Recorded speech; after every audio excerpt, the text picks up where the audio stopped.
Irmãos, queria convidar você a abrir a sua Bíblia no Evangelho de João, capítulo 2.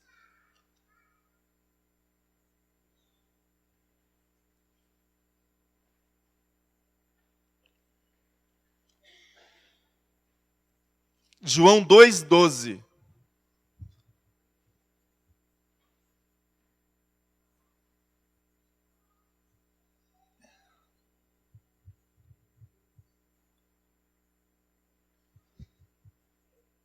Vou ler até o 22. João 2, 12, 22. Bastante dois. Encontraram aí? Amém? Então diz assim o texto. Depois disso, ele desceu a Cafarnaum com a sua mãe, seus irmãos e seus discípulos. Ali ficaram durante alguns dias. Quando já estava chegando a Páscoa judaica, Jesus subiu a Jerusalém. No pátio do templo, viu alguns vendendo bois, ovelhas e pombas, e outros assentados diante de mesas, trocando dinheiro. Então ele fez um chicote de cordas e expulsou todos do templo, bem como as ovelhas e os bois. Espalhou as moedas dos cambistas e virou as suas mesas. Aos que vendiam pombas, disse: tirem essas coisas daqui. Parem de fazer da casa do meu pai um mercado. Seus discípulos lembraram-se que está escrito: o zelo pela tua casa me consumirá. Então os judeus lhe perguntaram: que sinal miraculoso o Senhor pode mostrar-nos como prova da sua autoridade para fazer tudo isso? Jesus lhes respondeu: destruam este templo, e eu o levantarei em 3 dias. Os judeus responderam: este templo levou 46 anos para ser edificado, e o Senhor vai levantá-lo em 3 dias. Mas o templo do qual ele falava era o seu corpo. Versículo 22. Depois que ressuscitou dos mortos, os seus discípulos lembraram-se do que ele tinha dito. Então creram na Escritura e na palavra que Jesus dissera. Até aqui. Feche teus olhos mais uma vez, irmão e irmã, eu vou orar com você. Senhor Deus Pai, eu oro agora, Deus, para que o Teu Espírito Santo fale em cada coração, no meu coração, coração de cada um que o Senhor trouxe aqui a esse lugar, que a gente possa ser tocado agora, Deus, pela Tua palavra, ministrado, Deus, pela boa obra do Senhor através do Teu Santo Espírito, Deus, que só o Teu Espírito Santo fale agora. Em nome de Jesus, Deus, que nenhuma outra voz, que nenhum outro toque, que nenhuma outra ação aconteça aqui nesse lugar, senão a ação do Teu Espírito Santo. Seja assim, Deus, em nome de Jesus. Amém. Amém. Irmãos, eu confesso que eu sempre me empolguei diante desse texto aqui de Jesus, quando ele chega no templo em Jerusalém com uma certa raiva, uma certa ira e uma certa frieza também, porque antes dele expressar toda a sua raiva e toda a sua ira, ele tem um tempo ali que ele preparou um chicote, não é? Eu sempre me empolguei com esse texto, irmãos, porque esse texto nos mostra uma face de Jesus que normalmente a gente não está acostumado a conhecer. A gente sempre está acostumado a ouvir sobre Jesus aquele que é pacificador, aquele que ama, aquele que resolve as coisas, que resolve os problemas, não aquele que causa os problemas. Aquele que vai na direção do oprimido, que vai na direção de quem precisa de um toque especial, de quem precisa de uma palavra especial, de quem precisa de uma cura, de alguma coisa boa. E esse texto aqui nos mostra um Jesus que não está muito preocupado com essas coisas.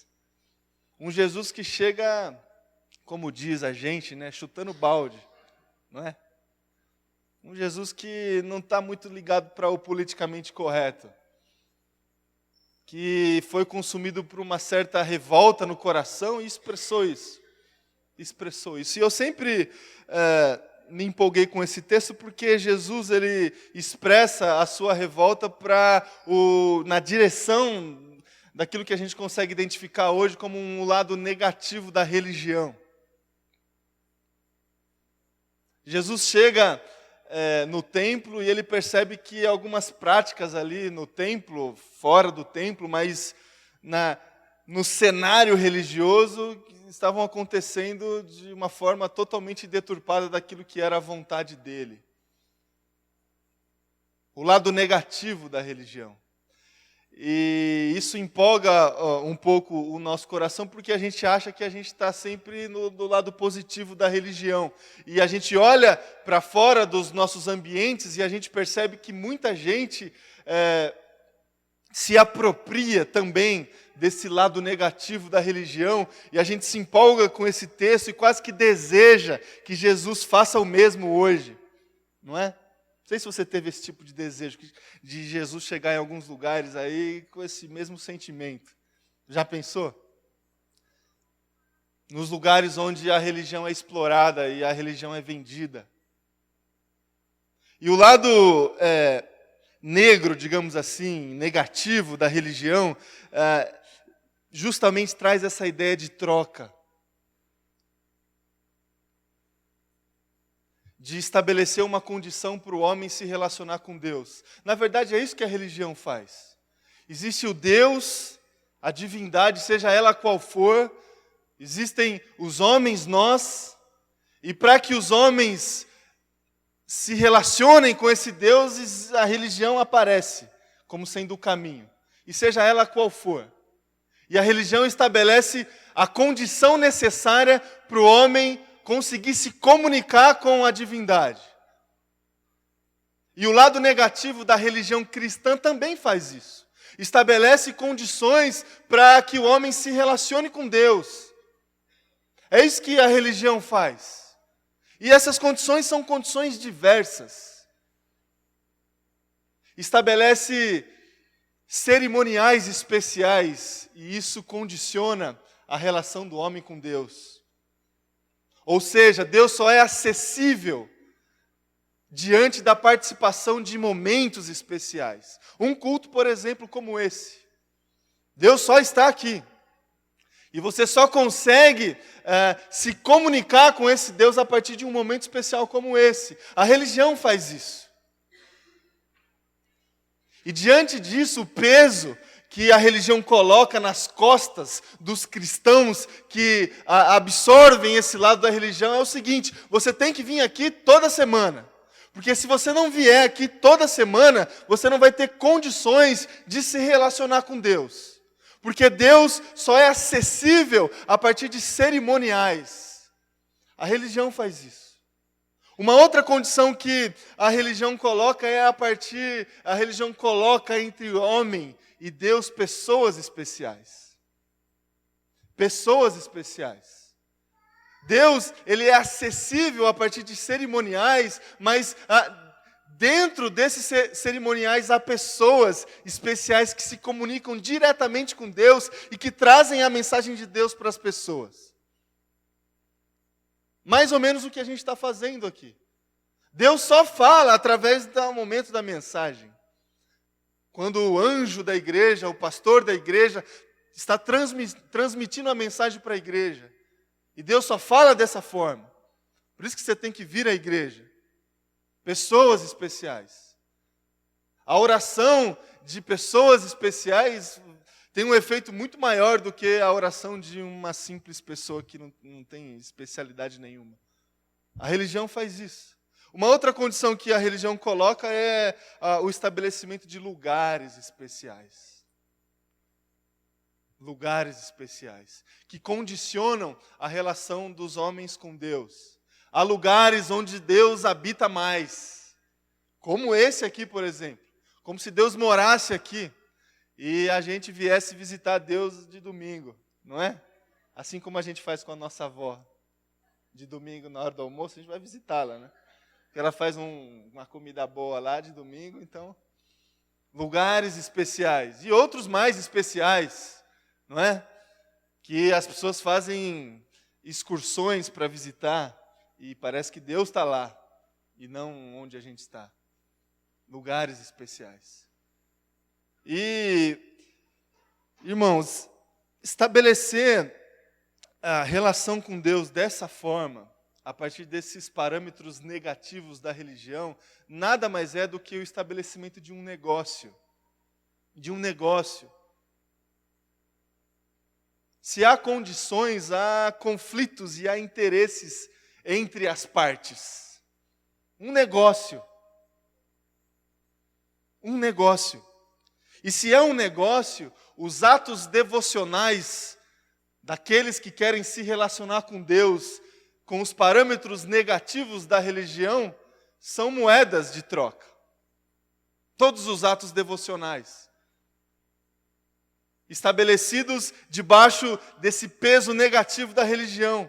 Um serviço cristão pode ser uma moeda de troca na relação com esse Deus a partir desses parâmetros negativos da religião. Você serve a Deus porque o negócio, no contrato está escrito lá que você deve servir a Deus. Porque você tem interesse no negócio. Então o seu serviço é uma moeda. O seu serviço é uma moeda. E os oportunistas que se apropriam desse negócio da religião, colocam esse peso nas costas das pessoas. Você tem que ter um ministério. Você tem que servir a Deus, porque se você não servir a Deus, Deus não vai te abençoar. Condição, negócio. É uma moeda de troca. Uma outra moeda de troca que tem a ver com os nossos atos devocionais é a contribuição. E aí é a moeda mesmo, né? Aí não é no sentido figurado. O peso que esse lado negativo da religião coloca nas costas das pessoas fazem com que o ato devocional da generosidade e da contribuição se torne uma moeda de troca para alcançar alguma bênção de Deus. Então você tem que contribuir, porque se você não contribuir, você vai ter que pagar o hospital depois. Você tem que contribuir, porque se você não contribuir, Deus vai te esquecer um pouquinho. Deus vai ficar ali, vai te colocar no checklist dele lá embaixo. Agora, os que contribuem estão lá em cima. Troca. E todas as boas obras que nós podemos fazer em nome de Jesus, mas se fizermos debaixo desse peso negativo da religião, estaremos fazendo como parte de um negócio, como parte de o estabelecimento de interesses. Eu tenho um interesse na bênção de Deus, Deus tem um interesse em alguns atos devocionais meus, e aí o negócio se estabelece. Religião pura. Religião pura, mercado puro. E outros tantos mais atos devocionais e outras condições mais que a gente pode colocar entre nós e Deus, que podem se fazer presente nas nossas vidas debaixo desse lado negativo da religião, como, por exemplo, um estado de contentamento. Quando a gente pode condicionar a nossa relação com Deus a partir de felicidades ou tristezas. Tem gente, irmãos, obviamente que não aqui, na nossa igreja, na nossa comunidade. Mas tem gente que só consegue se relacionar com Deus quando está tudo bem. Quando as coisas estão acontecendo conforme a nossa vontade. E aí essa pessoa consegue achar condições para estabelecer uma relação com Deus. Tem gente que faz isso, irmãos. Não sei se você sabe.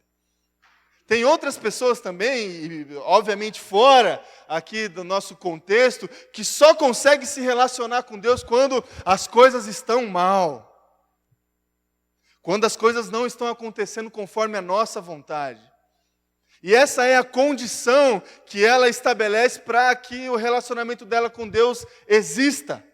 Só quando está precisando de Deus, entre aspas, essa pessoa busca a Deus. Isso é religião, irmãos. Isso é religião pura. Quando há uma condição entre o homem e Deus, Jesus não está nesse negócio. É religião. E o estado de contentamento pode se apresentar para mim, para você, como um fator negativo da religião no nosso relacionamento com Deus.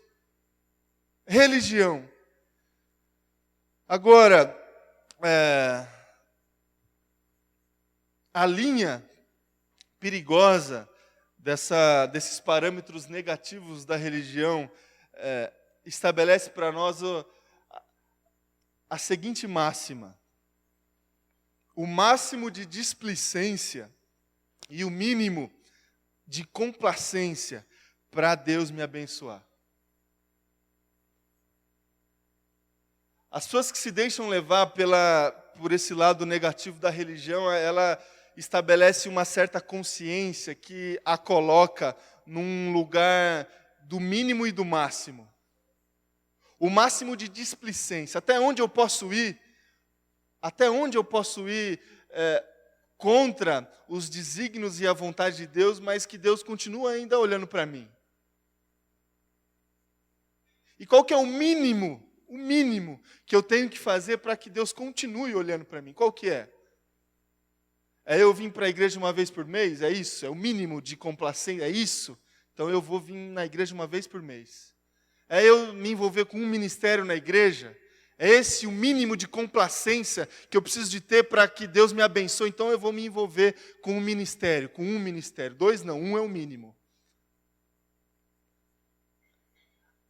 A consciência que é influenciada por esse lado negativo da religião estabelece essa linha. O máximo de displicência e o mínimo de complacência para que a minha consciência se satisfaça com a bênção de Deus, ou a pseudo-bênção de Deus. É negócio, então o negócio tem que ter... a gente precisa lucrar, não é? A gente precisa lucrar. O custo-benefício precisa ser bom. Então a relação é essa, de mínimo e de máximo. Agora, irmãos, eu disse para vocês no início que eu me empolgava bastante com esse texto, porque Jesus chega revoltado com o lado negativo da religião num templo físico, né? Com as pessoas que, de uma forma explícita, se aproveitavam da religião como nesse lado mercantil, digamos assim. Agora, eu começo a me afastar um pouco desse texto e a minha empolgação começa a diminuir um pouco desse texto quando eu percebo, no meio desse texto, que a ideia de Jesus a respeito do templo, ela era um pouco diferenciada. Era um pouco diferenciada. Normalmente os textos de Jesus, eles trazem consigo uma mensagem mais profunda, mais no coração, mais subjetiva, e por isso que ele falava por parábolas, porque a mensagem entrava no coração das pessoas. Ele não era muito claro. Jesus chegou na porta de um templo físico e chegou chicoteando todo mundo, virando a mesa e expressando toda a sua ira e toda a sua revolta contra aquela cena. Mas no meio do texto ele redefine o conceito de templo. Os discípulos de Jesus chegam para Jesus e dizem o seguinte: que o Senhor fará, Jesus? Qual que é o milagre que o Senhor vai fazer, que vai te dar a autoridade para você fazer o que você está fazendo aqui? E aí Jesus responde o seguinte: destruam esse templo e eu construirei em 3 dias. No meio dos textos de Jesus, vira o negócio, né? E Jesus virou aqui a temática do diálogo. Percebam isso quando vocês estiverem lendo algum texto dos evangelhos. Há sempre um verso que Jesus, sabe aquele que deixa todo mundo assim, o que ele está querendo dizer com isso? O que ele está querendo dizer? Destruam esse templo e ele vai reconstruir em 3 dias. A gente demorou 46 anos para construir, não é? Quantos anos demorou, Dona Maria, para construir esse templo? 5 anos. Lá demoraram 46 anos. E ele está falando que ele vai reconstruir em 3 dias. E aí as pessoas, do que Jesus está falando? E aí eles se lembraram que o templo que Jesus estava se referindo era o seu próprio corpo. Era o seu próprio corpo. Como se ele, diante daquelas pessoas, estivessem falando da seguinte forma: destrua esse templo aqui e eu o reconstruirei em 3 dias. E aqui Jesus redefine esse negócio de templo. Templo não é isso aqui somente. Templo é o meu corpo. Templo é o meu corpo. E assim como as pessoas se aproveitavam do templo físico, da religião, e comercializavam interesses religiosos e espirituais ao redor do templo físico, a gente pode fazer o mesmo com o nosso corpo. Com o nosso corpo. As nossas práticas religiosas podem também estabelecer uma relação com o Pai a partir de uma troca e de um negócio. E aí a minha empolgação com esse texto vai lá embaixo, porque assim como Jesus fez aqui em João capítulo 2, versículo 12, ele ficou preparando o chicote e expressou a sua ira virando a mesa, eu fico imaginando que Jesus pode fazer o mesmo comigo. Que Jesus pode expressar toda a sua ira se tiver comércio em mim. Se tiver mesa em volta vendendo coisa. Se eu estiver fazendo barganha para que eu estabeleça um relacionamento com Deus e alcance a bênção do Senhor. E isso é muito sério, irmão e irmã. É muito sério, porque Jesus, ele é o caminho e o único caminho para a gente conseguir estabelecer a relação com Deus. Ele é o único caminho. Inclusive, na morte de Jesus, todo o véu foi rasgado e não há separação nenhuma entre homem e Deus. Só que o homem insiste em colocar condições entre ele próprio e o próprio Deus. Porque é mais fácil. É muito mais fácil. A minha consciência se satisfaz facilmente quando eu coloco uma condição. Quando a condição de satisfação de Deus está apenas na vinda de um cerimonial religioso. Isso é muito fácil. Eu venho no culto, fico aqui 1h30, 1h40 e a minha consciência espiritual está satisfeita. É mais fácil. É muito mais fácil eu me satisfazer espiritualmente a partir de uma contribuição. Eu dou o meu dízimo todo mês e isso satisfaz o coração de Deus e a minha consciência. Isso é muito mais fácil.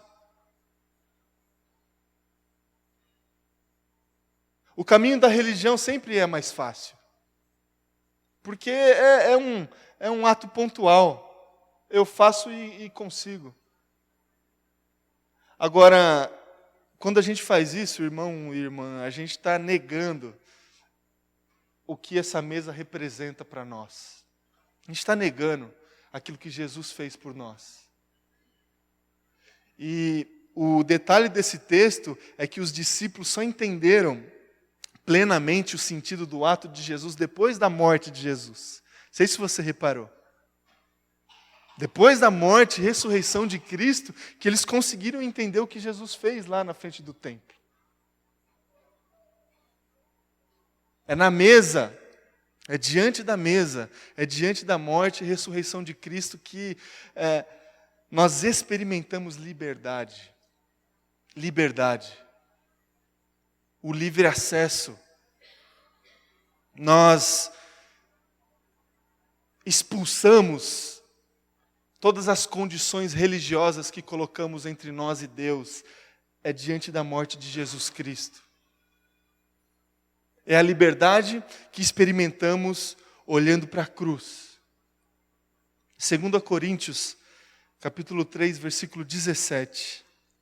Diz assim o texto: Ora, o Senhor é Espírito, e onde está o Espírito do Senhor, ali há liberdade. Em outro texto, o apóstolo Paulo vai nos dizer que o nosso corpo é templo do Espírito Santo. A pergunta que eu faço para o teu coração é o seguinte: a tua vida com Deus, teu corpo, a tua identidade, ela é casa de oração, assim como o próprio Jesus disse nessa mesma passagem em outros evangelhos? Ou é mercado? É mercado ou é casa de oração? O seu templo, aquele que você carrega por onde você está e por onde que você anda. É casa de oração ou é mercado? Se for casa de oração, é onde o Espírito Santo habita. E se o Espírito Santo habita, ali há liberdade. Ali há liberdade. E como que a gente pode, irmãos, ter conosco e ter as nossas vidas, o nosso corpo, a nossa fé tida como casa de oração? Como que a gente pode fazer isso? Como que a gente pode experimentar essa liberdade que é característica da habitação do Espírito Santo em nós? Como é que a gente pode fazer isso? Como é que a gente percebe que a nossa vida é casa de oração e não um mercado? Que nós não estamos sujeitos e sendo influenciados por esses parâmetros negativos da religião? Como é que a gente sabe que não há condição e não há nada entre nós e o nosso Deus? Como é que a gente sabe que a gente está experimentando de fato essa liberdade do Espírito? Como é que a gente sabe? Vou trazer para você e para o teu coração, antes da gente participar dessa mesa, alguns indícios para a gente refletir um pouco. A gente sabe que a nossa vida é casa de oração porque as nossas relações são estabelecidas também em liberdade. Todas elas. Sem troca, sem chantagem. Não tem empecilhos, não tem condicionais. A gente experimenta a liberdade nas relações e nos relacionamentos. Inclusive a liberdade que a gente tem de se relacionar com Deus. Liberdade de relação. Não é uma liberdade física. Porque a gente pode estar até preso, mas ainda assim experimentamos liberdade. É o que aconteceu com Paulo e Silas. O pastor Oswaldo pregou esse texto há algum tempo atrás. Atos 16:16. A prisão de Paulo e Silas. Injustamente. Eles chegaram numa cidade, a presença religiosa e a presença exatamente com esses parâmetros negativos da religião, se apropriou, ou tentou se apropriar de Paulo e Silas. Havia ali na cidade uma pessoa que fazia adivinhações, trabalhava com a religião. E ela era escrava de uma galera que ganhava dinheiro com essa mulher. Negócio, pura troca. E aí essa mulher tentou se aproximar de Paulo e Silas para aproveitar a presença religiosa ali dos dois e ganhar algum dinheiro também com isso. E aí a mulher começou a andar pela cidade fazendo propaganda, digamos assim, do ministério do Paulo e do Silas. Esses homens aqui, eles falam coisas da parte do Senhor e tudo mais, como que sendo um arauto negativo da presença ali dos missionários na cidade. E aí Paulo e Silas, percebendo o oportunismo, porque até então poderia até ser uma boa. Você chega numa cidade onde ninguém te conhece, tem uma pessoa que já é da cidade e que já está falando aí o que você veio fazer na cidade. Poderia até ser uma boa mulher ali falando que Paulo e Silas iam começar a falar coisas a respeito de Deus. Mas Paulo tinha um discernimento diferente. E ele percebeu que aquela mulher ali só queria se apropriar desse negócio que ela normalmente se apropriava no dia a dia. E aí Paulo repreendeu a mulher, sai daqui que a gente não tem nada a ver com isso aí que você faz. E aí, irmão, irmã, a mulher começou a perder cliente. E os donos dela, eles começaram a perder dinheiro. E no final da história, irmãos, injustamente Paulo e Silas são presos, levados à prisão por essa situação totalmente inesperada. Presos, foram chicoteados, foram açoitados dentro de uma prisão. O que eles fizeram dentro da prisão? Quem que lembra aí? Uns 15 dias atrás. Adoraram a Deus, oraram a Deus. presos fisicamente. Tem uma frase do Gandhi, ele diz o seguinte: a prisão não são as grades e a liberdade não é a rua. Existem homens presos na rua e livres na prisão. Homens livres na prisão, Paulo e Silas, livres na prisão. Eles olhavam em volta grades, mas eles conseguiam ainda assim estabelecer um relacionamento com o Pai. Não tinha condição. Não tinha condição. Eles experimentavam liberdade. Relacionamentos estabelecidos em liberdade. Isso faz parte da casa de oração. Seja essa casa de oração o nosso corpo, ou seja essa casa de oração, essa igreja, essa comunidade. Relacionamentos estabelecidos a partir de liberdade. Liberdade. Não há troca, não há chantagem, não há jogo, não há faz isso que eu faço aquilo. Não existe isso. Isso só existe em casamento, né, amor? Agora, em outros lugares, não. Estou brincando, isso não existe. Né? Liberdade. Segundo é um indício, aí, para a gente refletir em cima desse texto aí, a gente pensar sobre a casa de oração, é o seguinte: é casa de oração porque a gente também experimenta libertação dos nossos pecados. Libertação dos nossos pecados. Pela graça de Deus. Gálatas 5:1. Diz assim: foi para a liberdade que Cristo nos libertou. Portanto, permaneçam firmes e não se deixem submeter novamente a um jugo de escravidão. Para a gente também, irmão e irmã, experimentar essa dinâmica de ser casa de oração, de experimentar a liberdade das relações, a gente também experimenta a libertação dos nossos pecados. Porque os pecados também são utilizados para nos aprisionar, para nos prender. E também, de uma certa forma, nos coloca, e aí sim, o pecado nos coloca barreira para o estabelecimento da relação nossa com Deus. E a gente precisa se livrar disso. E a pergunta que eu faço aí para o teu coração e para o meu coração também é se você tem na sua vida, na sua caminhada com Jesus, na sua experiência de dia a dia, de devoção com o Pai, na sua história de relação com o nosso Deus, se você tem no seu coração a experiência ou a lembrança do marco que aconteceu da sua libertação, do seu pecado ou dos seus pecados. Se você consegue, em outras palavras, comemorar a sua Páscoa. Você sabe o significado da comemoração da Páscoa judaica? Você sabe, você se lembra do significado disso. Os judeus, eles comemoram a Páscoa porque eles se lembram da experiência marcante da libertação desse povo, da escravidão do Egito e o início de uma vida de peregrinação. Isso é um marco para a vida deles. É a Páscoa. Você tem a sua comemoração da Páscoa. O dia em que você foi liberto da escravidão do pecado e começou uma vida de peregrinação. Isso para você é um marco que você precisa se lembrar o tempo todo. E se lembrar com um coração grato. Por isso que é festa. Libertação do pecado, irmão e irmã, precisa fazer parte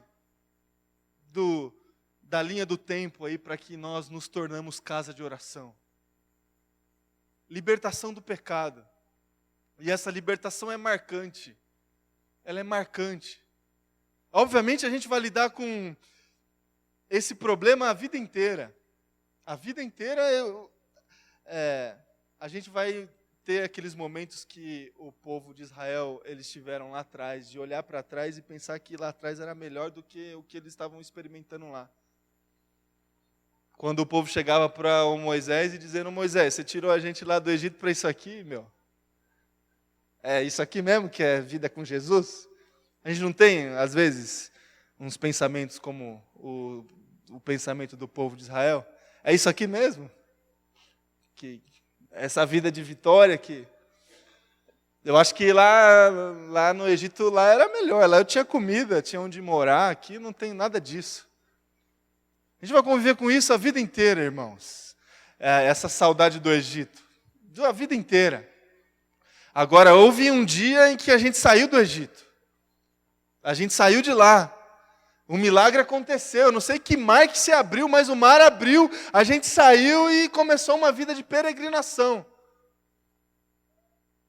Isso é marcante para nós. Isso é digno e é motivo de festa para nós. Qual que é a tua Páscoa, irmão e irmã? Como é que você comemora ela? Comendo chocolate em abril, março? Ou toda semana você precisa se lembrar? Libertação do pecado. Em terceiro e último lugar, a gente também experimenta a libertação desses resquícios de práticas religiosas que também tentam a todo tempo nos prender. A gente precisa se policiar, irmãos, o tempo todo em relação a esse lado negativo da religião. E às vezes eu fico pensando o porquê disso, né? Porque a gente é paradoxal, né, essa discussão, porque a gente está nós estamos dentro de um ambiente estritamente religioso. Agora alguma coisa aconteceu na história que o significado da religião foi deturpado. Religião é a gente se religar a Deus, através de Jesus Cristo. Agora o homem bagunçou tudo esse negócio, colocou um monte de coisa, um monte de burocratizou o processo.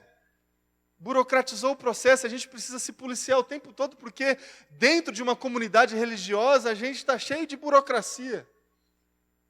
Cheio de consequências desses resquícios religiosos.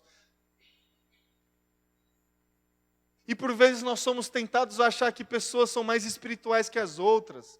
E por vezes nós somos tentados a achar que Deus está em determinados lugares. E por vezes nós somos tentados a achar que a gente só estabelece relacionamento com Deus num dia especial, no domingo. Irmãos, a gente precisa se libertar disso. Deus está em todos os lugares, Ele fala a todas as pessoas. Ele quer estabelecer um relacionamento com você em todo lugar, em todo tempo. Amanhã, segunda-feira, inclusive. Segunda-feira. Quando você acordar para ir trabalhar. Difícil, né, Mardão? Inclusive na segunda, na terça, em todos os dias. A gente precisa, irmãos e irmãs, se policiar o tempo todo para ficar tirando esses pingos religiosos de nós que caem o tempo todo. O Rubem Alves tem uma frase que é a seguinte: pessoas religiosas fazem longas e penosas viagens para visitar lugares santos. Não há lugares santos. Dizer que um lugar é santo é dizer que há lugares em que Deus não está presente. Como se Ele estivesse nos abandonado. Se policie, irmão e irmã, na sua vida, para que você não se deixe influenciar por esses resquícios da religião negativos. Deus, Ele quer liberdade na sua relação com Ele. Liberdade. E para que isso aconteça, o Espírito Santo dEle precisa habitar aí no teu coração, na sua vida. Você é casa de Deus. Você é casa de Deus. Você é templo do Espírito Santo. Deus, Ele só vai poder visitar alguns lugares através da sua vida. Por isso que Ele é onipresente. Porque Ele está dentro de nós e a gente está em todos os lugares. Você é casa de Deus. Saiba disso. Não coloque mesas em volta e comece a vender a sua fé. Não faça isso. Porque uma que Jesus a gente viu que Ele não gosta muito disso. Não gosta mesmo. E outra que você pede o privilégio de se relacionar com o Pai livremente. Que seja assim na minha vida e na sua vida, irmãos. Em nome de Jesus. Amém.